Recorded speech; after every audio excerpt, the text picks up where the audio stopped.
अस्सलाम वालेकुम, मैं मोहम्मद सजाद हुसैन वेलकम करता हूँ अपने यूट्यूब चैनल एग्री वर्ल्ड पर जो मेरे यूट्यूब चैनल को देखते हैं। तो आज हम बात करते हैं कि मुझे अक्सर कॉल आती है और मैसेज भी आते हैं। लोग पूछते हैं कि जो हमारे छोटे कद्दू बनते हैं उसका छोटा सा फ्रूट बन के नीचे क्यों गिर रहा है। तो आज हम बात करते हैं, कुछ मेरे भी ऐसा मसला है, आपसे बात शेयर करता हूँ।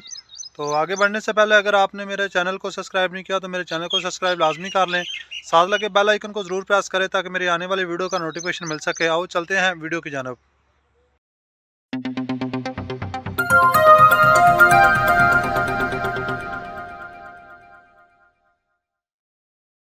तो जी दोस्तों, मुझे अक्सर कॉल और मैसेज आते हैं कि हमारे जो कद्दू छोटे से बनते हैं वो ख़त्म हो रहे हैं, ये क्या वजह है। तो बात ये है कि जो छोटा सा कद्दू बनता है इसके ऊपर तेला अटैक करता है और एक छोटी सी मक्खी होती है वो इसे डंग लगाती है। तो इधर से वो जिल्द इसकी डैमेज कर देती है, जिसकी वजह से ये छोटा सा कद्दू ही ख़त्म हो जाता है। मेरे भी फार्म में मसला था, मैंने स्प्रे किया, अब पहले से काफ़ी बेहतर है। और ये आपको दिखाता हूँ, ये आपको मछली जाती हुई नज़र आ रही है, ये देखें। ये सबसे बड़ी वजह, ये जब इसकी जिल्द को डैमेज कर देती है तो वो ख़त्म हो जाते हैं, उधर से जब उस आगे उसकी ग्रोथ नहीं होती। और दूसरी बात यह है कि भाई जिन्होंने अभी न्यू कद्दू लगाया वो भी मुझे कॉल करते हैं। उनके सवाल ये होते हैं कि हमारे जो कद्दू हैं वो उसकी बेल काफ़ी बड़ी हो चुकी है लेकिन अभी तक उसको कद्दू नहीं लग रहे, और एक फूल निकलते हैं वो ख़त्म हो जाते हैं तो उसका कद्दू नहीं बनता।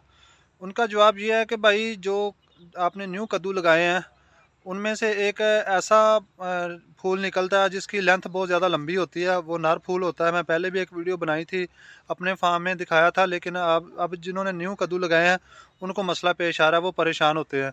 भाई जी वो परेशान मत हो, वो जो आपका फूल निकलता है वो सभी बेल में एक एक फूल या दो दो फूल निकले हैं वो ख़त्म हो जाएंगे। बेसिकली वो जो आपके फूल बनते हैं वो गिर जाते हैं, बेसिकली वो नर फूल होता है, उससे परेशान मत हो। उसको कोई स्प्रे करने की ज़रूरत नहीं है। अगर आपने उसकी अच्छी ग्रोथ रखनी है तो फिर उसको एनपीके की स्प्रे करें या बुरान की स्प्रे करें, इंशाल्लाह आपका मसला हल हो जाएगा। लेकिन जो फूल नार फूल निकलता है लंबी टानी वाला वो नीचे ज़रूर गिरेगा, उससे परेशान मत हो। तो ये थी आज की वीडियो। अगर मेरी वीडियो अच्छी लगे तो मेरी वीडियो को लाइक करना एंड शेयर करना, मेरे चैनल को सब्सक्राइब लाजमी कर लें, साथ लगे बेल आइकन को ज़रूर प्रेस करें ताकि मेरी आने वाली वीडियो का नोटिफिकेशन मिल सके। दुआ में मुझे याद रखिएगा। अल्लाह हाफिज़।